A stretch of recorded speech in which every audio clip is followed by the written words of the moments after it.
다윈의 자연 선택설 설명할게요.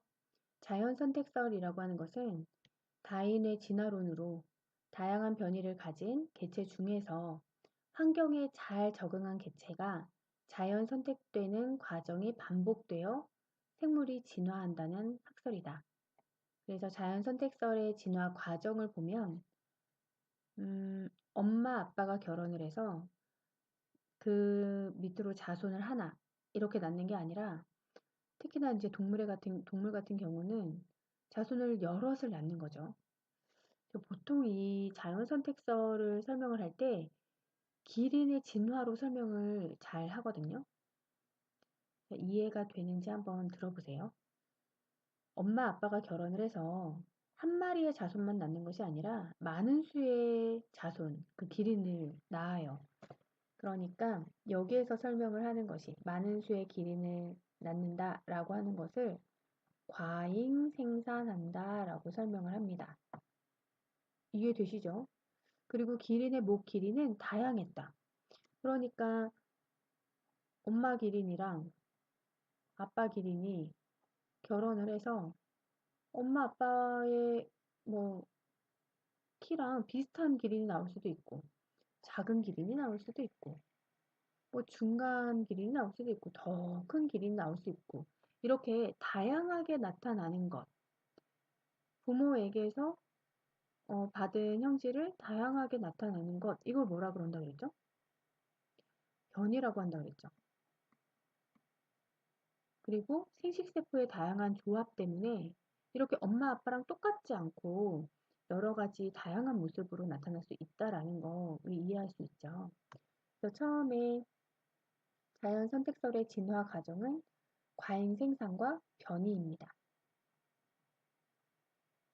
그리고 이렇게 다양하게 태어난 자손들 중에 이제 먹이를 놓고도 경쟁을 하고 배우자를 놓고도 경쟁을 하게 되죠.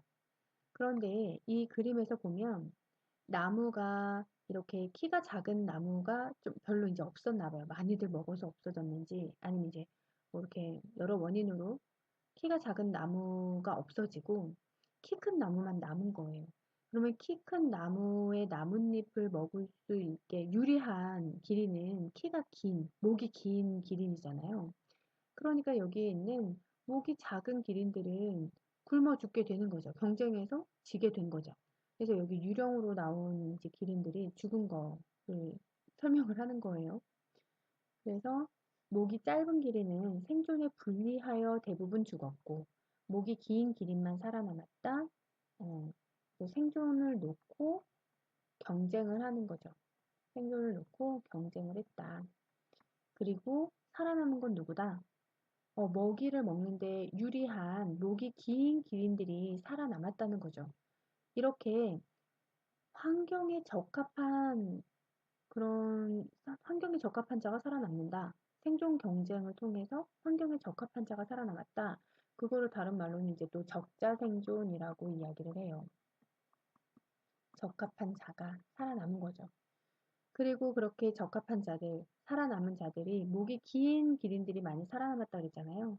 그러니까 목이 긴 기린들이 많이 살아남아서 걔네들이 이제 교배를 해서 낳은 자손은 목이 짧은 기린도 나올 수 있지만 목이 짧은 기린들보다 목이 긴 기린들이 나타날 확률이 더 높아지는 거죠. 그런데 이렇게 여러 세대를 거듭하면 거듭할수록 목이 긴 기린들만 살아남고 목이 긴 기린들이 살아남아서 자손을 낳았을 때 목이 긴 기린이 태어날 확률이 높아지고 이런 것들이 반복되다 보면 지금의 기린의 목처럼 길어졌을 것이다 라고 설명을 하는 거예요. 그래서 이 다윈의 자연 선택설은 이름 그대로 이거 누가 선택한 거죠? 목이 긴 기린을 누가 선택한 거예요? 자연이 선택한 거죠. 그래서 자연이 선택을 했다. 자연이 선택할 때 강한 자를 선택했나요? 약한 자를 선택했나요? 아니죠. 그냥 그 환경이 변화했는데 그 환경에 적합한 자가 살아남은 거예요.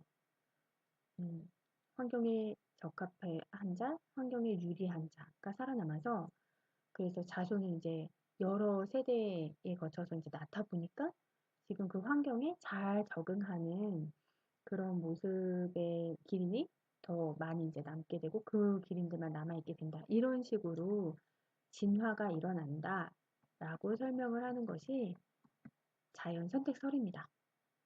이거 이해되시죠?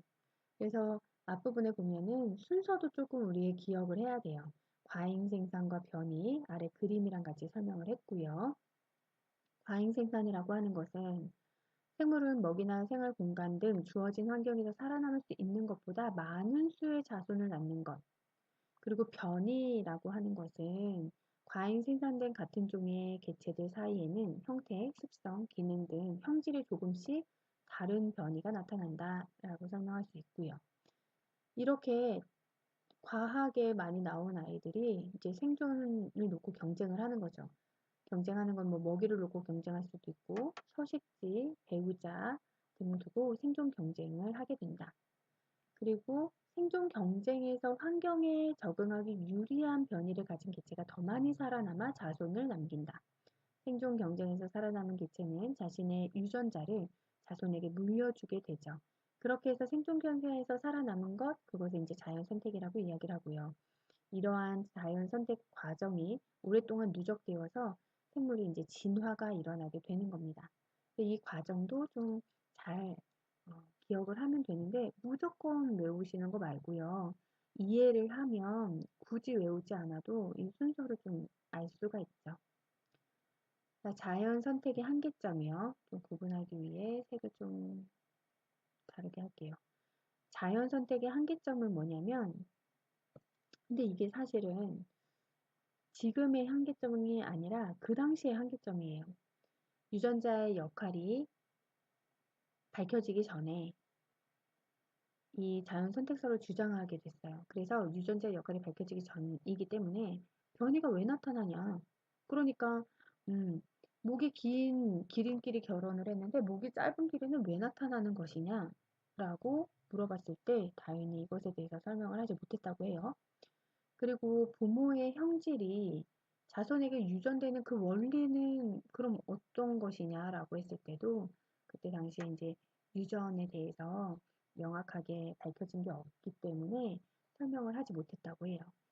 그러니까 지금은 이게 해결이 됐죠. 그래서 자연 선택의 한계점이 해결이 됐는데 이게 그 당시에 한계점이라고 이해를 하시면 되겠습니다. 자연 선택의 과학과 사회에 막대한 영향을 미쳤는데요. 물론 지금 얘기한 것처럼 생명과학 그리고 유전학도 그렇고요. 분자생물학이나 이런 과학에도 영향을 많이 주었고요. 사회는 경쟁을 기반으로 하는 자본주의 사회에 너무 설명을 잘할 수 있다. 동물들도 이런데 인간들도 마찬가지다라고 해서 자본주의 사회가 당연하지 라고 이제 그 발달에 영향을 줄 수 있게 되고요. 그리고 사회 진화론이라고 하는 게 뭐냐면 제국주의, 강한 자가 이제 약한 나라를 이렇게 식민지화하고 하는 것이 당연하네. 여기 동물들의 세계에서도 당연하게 저렇게 생존 경쟁을 통해서 살아남는 것처럼 인간들도 똑같다라고 해서 식민지배나 뭐 제국주의나 이런 것들을 정당화하는 데 영향을 주었어요. 그 철학이나 사회나 정치학이나 경제학이나 이렇게 두루두루 다양한 분야에